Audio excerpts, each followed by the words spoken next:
Salam sejahtera Malaysia. Mana ada kerajaan ni kejam. Kerajaan ni ikut undang-undang, tahu. Dan kerajaan ini tidak pun mengganggu mana-mana proses penghakiman, kehakiman di mahkamah. Ini buktinya. Mahkamah membenarkan isteri Daim Zainuddin dapat pasport ke London. Ramai orang tanya, apa sudah jadi dengan Daim Zainuddin, dengan isteri dia? Inilah buktinya. Mana ada jadi kejam ke zalim ke. Kalau memang boleh dibagi, kita dibagi oleh kerajaan. Kalau tidak boleh, tidaklah. Mahkamah tetap membenarkan isteri Daim dapat pasport ke London dan Venice. Naimah Khalid perlu ke London untuk berjumpa dengan peguamnya Dev Vasudevan dan Venice bagi pameran seni antarabangsa La Biennale. Jadi itu dia punya sebab lah. Mahkamah Seksyen di sini membenarkan permohonan Naimah Khalid, isteri bekas Menteri Kewangan Daim Zainuddin, mendapatkan pasport antarabangsanya buat sementara untuk ke London dan Venice. Nampaknya isteri Daim Zainuddin tinggalkan Daim Zainuddin lah ni di Malaysia. Kesian Daim Zainuddin tertinggal di Malaysia. Rasanya kalau Daim Zainuddin sihat, mungkin dia pun boleh memohon juga pasport. Tapi sekarang ni Daim Zainuddin bukan lagi sesihat dulu. Dengar kata mata sebelah dia pun sudah rosak, sudah buta, dan dia pun terpaksa disorong-sorong dengan kursi roda. Yalah, sudah terlalu tua kan, sudah terlalu tua. Jadi memang isteri dia ditinggalkan dia untuk tinggalkan Daim Zainuddin untuk ke London dan Venice. Bukan sebab lain, jangan fikir yang bukan. Tapi memang sah istrinya tinggalkan Daim Zainuddin di Malaysia dan istrinya pergi ke London dan Venice. Okey, jadi Hakim Azrul Darus telah membenarkan permohonan itu selepas peguam iaitu M. Pura Verlan memaklumkan Naimah memohon untuk mendapatkan pasport mulai Ahad ini sehingga 25 Julai dan tidak dibantah oleh pihak pendakwaan. Timbalan pendakwa raya Muhammad Fadli Muhammad Zamri mengesahkan perkara tersebut. Sehubungan itu, mahkamah telah memerintahkan Naimah untuk menyerahkan pasport kepada mahkamah selepas kembali ke Malaysia sebelum atau pada 27 Julai ini. Berdasarkan afidavit sokongan permohonan itu yang telah pun diperoleh oleh media, Naimah berkata beliau perlu ke London untuk berjumpa dengan peguamnya di sana iaitu Dev Vasudevan, dan daripada Gulbenkian Andonian Solicitor dan Venice bagi pameran seni antarabangsa La Biennale di Venezia dari 6 hingga 20 Julai ini. Jadi kata kenyataan itu, saya menghadiri pameran seni ini dalam kapasiti saya sebagai pengurusi lembaga pemegang amanah untuk Yayasan Ilham, sebuah yayasan bukan keuntungan yang ditubuhkan untuk menjalankan kerja filantropi dan amal, termasuk mempromosikan dan pertukaran seni, budaya serta pendidikan, katanya dalam afidavit itu. Menurutnya, pemilihan tarikh itu disebabkan temu janji ditetapkan berdasarkan masa lapang individu yang beliau akan jumpa dalam perjalanan terbabil. Okey, so seperti yang kita tahu, Naimah 66 tahun ini sudah didakwa di Mahkamah Seksyen di atas pertuduhan gagal mematuhi notis agar mengisytiharkan harta termasuk Menara Ilham serta beberapa aset lain di sekitar Kuala Lumpur dan Pulau Pinang. Jadi suaminya juga iaitu Daim Zainuddin yang sekarang ini berusia 85 tahun juga turut didakwa atas pertuduhan yang sama, membabitkan 1 akaun bank, 7 kenderaan mewah, 38 serikat dan 25 hartanah. Pertuduhan terhadap mereka dikemukakan mengikut Seksyen 36/2 Akta Suruhanjaya Pencegahan Rasuah Malaysia 2009 yang membawa hukuman maksimum penjara 5 tahun atau denda RM100,000 jika sabit kesalahan. Denyut Nadi, Suara Rakyat, bergema di channel ini. Jangan lupa tekan butang subscribe, like dan share. Bye-bye. Salam sejahtera Malaysia. Denyut Nadi, Suara Rakyat, bergema di channel ini. Dulu cerita kes Altan Tuya memang sangat terkenal. Lepas tu sudah ada penyelesaian, muncul semula. Hari ini muncul semula cerita tentang Altan Tuya. 11 Julai 2024. Diterbitkan pukul 5.54 petang tadi. Free Malaysia Today. Keluarga Altan Tuya mohon kuat kuasa penghakiman RM5 juta. Permohonan itu ditentang oleh kerajaan yang memohon penghakiman pada tahun 2022 itu digantung pelaksanaannya. Keluarga Altan Tuya Saribu memohon penghakiman sebanyak 5 juta ringgit Malaysia dikuatkuasakan terhadap kerajaan yang didapati telah bertanggungjawab secara bersama dan berasingan dengan penganalisis politik iaitu Abdul Razak Baginda dan 2 lagi bekas anggota polis atas pembunuhan wanita itu pada 18 tahun yang lepas. Dalam permohonan yang telah difailkan bulan lepas, keluarga itu meminta Mahkamah Tinggi Shah Alam untuk mengeluarkan perakuan di bawah Seksyen 33.1 Akta Prosiding Kerajaan 1956. Mereka juga memohon untuk kerajaan membayar faedah sebanyak 4.25 juta lagi, jumlah terakruh sejak saman difailkan pada tahun 2007 dan kos RM25,000 seperti yang telah dianugerahkan oleh Hakim Perbicaraan Wazir Alam Maidin Merah pada 16 Disember 2022. Permohonan itu disokong oleh afidavit yang ditandatangani oleh Peguam Sanjit Kaur Deo. Sanjit berkata kerajaan memfailkan afidavit awal bulan ini untuk menentang permohonan itu. Kerajaan juga memfailkan permohonan menggantung pelaksanaan penghakiman sehingga permohonan penguatkuasaan selesai, katanya. Beliau berkata tindakan pelaksanaan ini juga akan dimulakan dengan Razak yang tidak memohon penggantungan penghakiman. Sanjit berkata ibu bapa Altan Tuya Saribu Setev dan Altan Setet Seg Sanja dan anaknya Mugun Sagai memfailkan permohonan itu kerana tiada kemajuan dalam perundingan penyelesaian dengan Putrajaya berhubung pembayaran jumlah yang perlu dibayar mengikut penghakiman. Kerajaan dan Razak mengaku menjalinkan hubungan dengan Altan Tuya, telah membuat rayuan terhadap kuantum dan liability. Sementara itu, keluarga Altan Tuya memfailkan rayuan balas untuk mendapatkan pampasan lebih tinggi. Altan Tuya telah ditembak di kepala di sebuah hutan di Puncak Alam sebelum mayatnya diletupkan pada tahun 2006 yang lalu. Bekas anggota polis Azilah Hadri dan Sirul Azhar Umar didapati bersalah dan dijatuhi hukuman mati atas pembunuhannya. Razak, bekas pembantu kepada Timbalan Perdana Menteri pada ketika itu, iaitu Najib Razak, didakwa telah bersubhat dengan Azilah dan Sirul tetapi dibebaskan tanpa dipanggil membela diri. Sirul yang dibebaskan daripada tahanan imigresen di Australia pada tahun lepas kini menetap di Canberra dan Azilah banduan akhir di penjara Kajang tidak mencabar saman keluarga itu.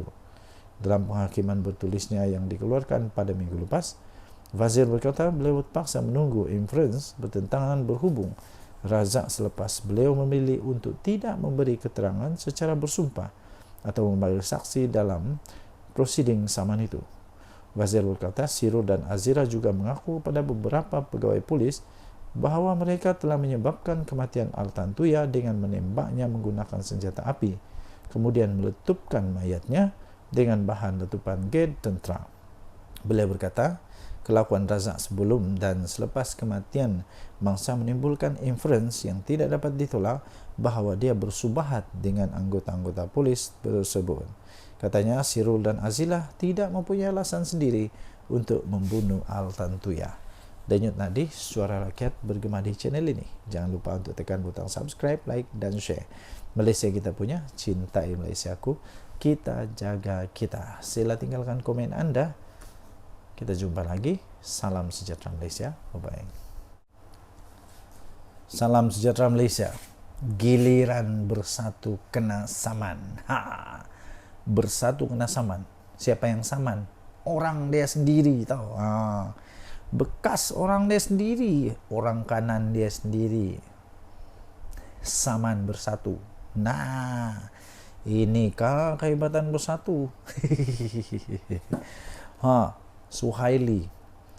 Suhaili menyaman bersatu dan mohon pengisytiharan bahawa pemecatan kepada beliau itu adalah tidak sah. Ahli Parlimen Labuan ini telah memfailkan saman itu menerusi Tuan Feroz Julian pada 1 Julai lepas di Mahkamah Tinggi Shah Alam. Ahli Parlimen Labuan Suhaili Abdul Rahman disahkan telah pun memfailkan saman terhadap bersatu bagi menuntut pengisytiharan bahawa pemecatan keahlian beliau daripada parti itu adalah tidak sah dan menyalahi undang-undang. Beliau memfailkan saman itu menerusi Tuan Feroz Julian 1 Julai lepas di Mahkamah Tinggi Shah Alam dan menamakan Muhammad Suhaimi Yahya sebagai defendant. Nasib baik bukan Muhyiddin Yassin. Ialah apa kena mengena dengan Muhyiddin Yassin pula kan. Pernyataan tuntutan Suhaili itu beliau menyebut pada 2 November tahun 2023 Lembaga Berdisiplin Bersatu telah pun mengemukakan surat memaklumkan pertuduhan telah dibuat terhadap beliau atas dakwaan beliau telah melanggar artikel 22.1 F dalam perlembagaan parti. Beliau berkata, surat itu memaklumkan bahawa satu laporan telah dibuat berhubung kenyataan akhbarnya yang menyokong Perdana Menteri Datuk Seri Anwar Ibrahim. Suhaili berkata pada 3 November tahun 2023, beliau telah menulis surat pun kepada lembaga disiplin untuk menjelaskan bahawa kenyataan itu dibuat kerana kegagalan parti untuk menyediakan dana untuk membantu rakyat di Labuan. Beliau mendakwa walaupun telah memberikan penjelasan yang munasabah, lembaga disiplin itu secara salah di sisi undang-undang dan tidak rasional yang telah memutuskan untuk menggantung keahliannya selama 6 tahun pada 7 November tahun 2023. Susulan daripada itu, Suhaili berkata beliau menyaman parti itu melalui Setiausaha Agung Bersatu sendiri Hamzah Zainuddin di Mahkamah Tinggi Kota Kinabalu pada 19 Disember tahun 2023. Namun kes tersebut telah dibatalkan selepas mahkamah berkenaan memutuskan ianya perlu difailkan di Mahkamah Tinggi Malaya. Pada 17 Mei lepas, Suhaili mendakwa menerima surat daripada Setiausaha Agung memaklumkan bahawa beliau telah dipecat secara automatik atas alasan telah memfailkan saman terhadap parti itu berdasarkan artikel 10.2.6 Perlembagaan Bersatu. Susulan daripada pemecatan saya itu katanya, Setiausaha Agung turut menyatakan bahawa saya bukan lagi seorang ahli parti dan oleh itu kerusi parlimen saya hendaklah dikosongkan, katanya dalam kenyataan itu. Jadi ini pening kepala sudah ni. Jadi yang penting memang rasanya Suhaili ini memang sudah hilang sabar dan sekarang dia betul-betul saman. Dia betul-betul saman bersatu. Kali ini memang betul dia marah lah. Okey, jadi inilah kehebatan bersatu, kena saman oleh ahli sendiri, bekas ahli sendiri. Dulu ahli, sekarang bekas lah. Denyut Nadi, Suara Rakyat, bergema di channel ini. Bye-bye. Salam sejahtera Malaysia. Denyut Nadi, Suara Rakyat, bergema di channel ini. Kalau saya bagi satu teka-teki, mungkin semua orang tahu. Satu Malaysia tahulah siapakah manusia di Malaysia ini yang dulu pernah kena saman fitnah, kalah. Lepas itu dia pergilah minta derma, minta tolong supaya dia dapat bayar saman. Siapa dia? Saya bagi clue sikit lah. Dianya bekas UMNO. Lepas tu tiba-tiba sekarang entah apa kejadiannya, dia pula sekarang macam jadi musuh besar UMNO. Siapa dia? Papagomo lah. Siapa lagi? Papagomo sekarang ni memang bermasalah besar. Dia boleh berhadapan dengan penjara atau penjara. Dia boleh dipenjara berapa tahun? Penjara 3 tahun maksimum. Dia boleh dipenjara 3 tahun. Kesian Papagomo. Kalau Papagomo yang sekarang ni 41 tahun. Aku baru tahu rupanya aku lebih tua dari Papagomo. Muda lagi rupanya manusia ni. Baru 41 tahun. Saya ni dah dekat 50 tahun. Rupanya muda lagi Papagomo ni. Papagomo tidak fikir panjang kan tentang masa depan dia. Kalau dia kena penjara 3 tahun, dia sudah ada rekod jenayah sebagai banduan. Papagomo memang dia boleh dipenjara 3 tahun maksimum atau denda RM5,000 atau kedua-duanya jika sabit kesalahan. Silap-silap sudahlah kena penjara 3 tahun, kena denda lagi RM5,000. Kenapa? Kerana Papagomo telah didakwa dengan dakwaan apa? Apa itu? Papagomo telah menghasut berkaitan dengan isu pemilik KK Supermart dan N Superstore Sdn Bhd terhadap Sultan Ibrahim, yang menghadap Sultan Ibrahim. Kita tahu ceritanya. Dulu ada satu isu itu jadi isu yang panas, isu yang menjadi akhirnya sangat-sangat panas.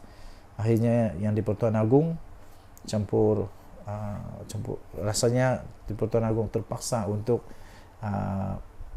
dirayu oleh pemilik KK Supermart and Superstore Sdn Bhd ini untuk dia minta ampun, merafak sembah minta ampun. Yalah, takkanlah pemilik KK Supermart ni jumpa dia Wang pula, takkan dia jumpa Papagomo pula, mestilah dia minta ampun, minta maaf kepada wakil tertinggi agama Islam Malaysia, iaitu di Pertuan Agong. Jadi kerana itu dia itu Papagomo didakwa menerbitkan kenyataan yang bersifat menghasut. Hairan jugalah, Papagomo kena. Lepas tu siapa lagi? Che Gubrad pun kena. Siapa lagi? Entahlah siapa lagi lepas ni. Jadi anda rasa adakah Papagomo akan menang atau kalah? Kalau dia menang, macam mana dia boleh menang? Kalau dia kalah, kenapa dia kalah? Kalau dia kalah, yalah, kalau dia kalah dan kena denda RM5,000, mungkin Papagomo hanya senyum-senyum je, senangnya RM5,000. Tapi kalau kena penjara, ambil kau akan jadi ada rekod jenayah sebagai banduan. Mungkin banduan Papagomo jadi banduan apa tu? Banduan hebat VIP. Dapat makan roti percuma. Denyut Nadi Suara Rakyat bergema di channel ini. Jangan lupa tekan butang subscribe, like dan share. Bye-bye. Salam sejahtera Malaysia. Denyut Nadi Suara Rakyat bergema di channel ini. Apa pula perkembangan terkini untuk Che Gubrad yang memang terkenal sekarang ini kerana beliau dapat pelbagai cara untuk diperkenalkan. Okey, jadi banyaklah cara untuk saya perkenalkan dia, tapi salah satunya cara untuk kita mengenal dia ialah yang sekarang ini dihadapkan ke mahkamah kerana kes menghasut. Dalam banyak-banyak cara untuk kita memperkenalkan diri kepada orang, paling tak seronok adalah yang diperkenalkan kerana ada kes mahkamah. Tapi apa boleh buat? Itulah realiti dia. Ini perkembangan terbaru untuk kes hasutan Che Gubrad 26 November ini. Badrul Hisham Saharin berdepan pertuduhan menghasut yang akan merosakkan nama baik yang di Pertuan Agung Sultan Ibrahim di Facebook. Paling hebat lah, ini pengenalan paling hebat. Sudahlah kalau diperkenalkan Che Gubad yang didakwa di mahkamah kerana menghasut. Paling hebat lagi, tahu tak siapa? Kamu tahukah siapa yang dia hasut? Yang dia cuba untuk hasut, yang dia didakwa cuba untuk hasut adalah yang di Pertuan Agung. Waduh, macam mana lah ada manusia begini nih. Tapi masih belum ada keputusan. Cuma pada 26 November ini kita dengarlah perbicaraan kes Badrul Hisham atau Che Gubad yang berdepan pertuduhan telah menghasut yang akan merosakkan nama baik siapa? Yang di Pertuan Agung. Hairan jugalah, sejak kebelakangan ni banyak sungguh manusia di Malaysia ni yang memang seolah-olah sudah lupa. Sudah lupa bahawa kita menganggap raja-raja kita ni berdaulat.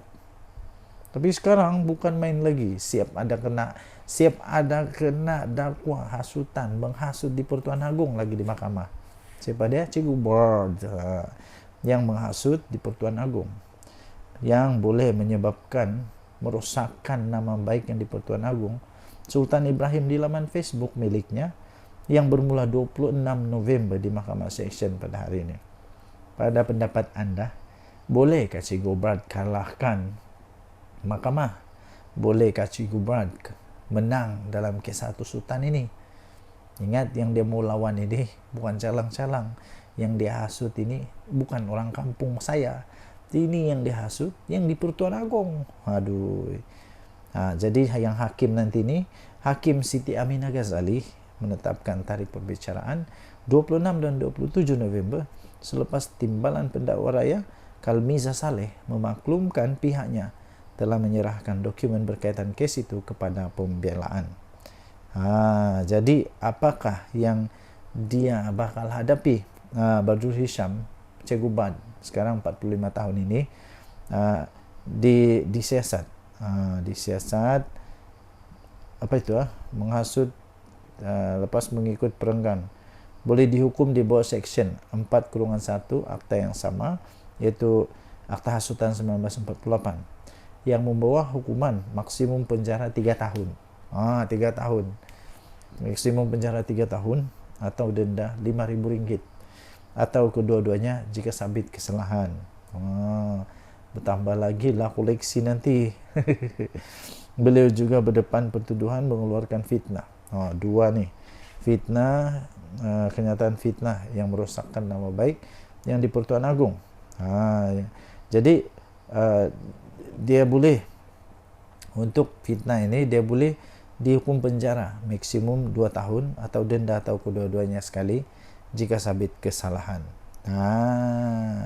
Tuan-tuan dan puan-puan yang dihormati sekalian, apakah nasib Che Gubad ini? Terlajak perahu boleh diundur, terlajak kata badan binasa.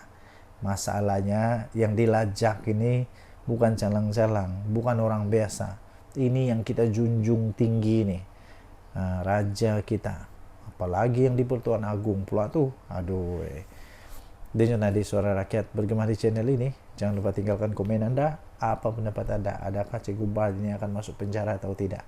Kita tengoklah nanti. Bye.